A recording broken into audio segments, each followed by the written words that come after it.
Hi guys, it's Brooke with WTI.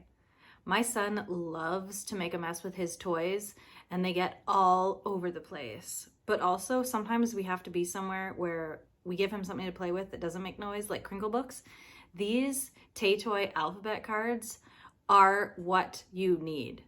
They're so cute and they're gonna be great for when he learns his letters and animals. One side is the letters real big and then the word, and then the other side is the word with a picture of the animal for something for him to look at. It has this handy little carry case and it's so cute.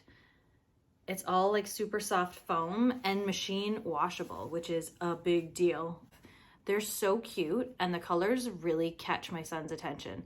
He loves when I set them all up and then he just jumps right across them and messes them all up again. I love how easy these TEYTOY alphabet cards are to wash, and my son loves how colorful and fun they are to throw around. But that's just my point of view.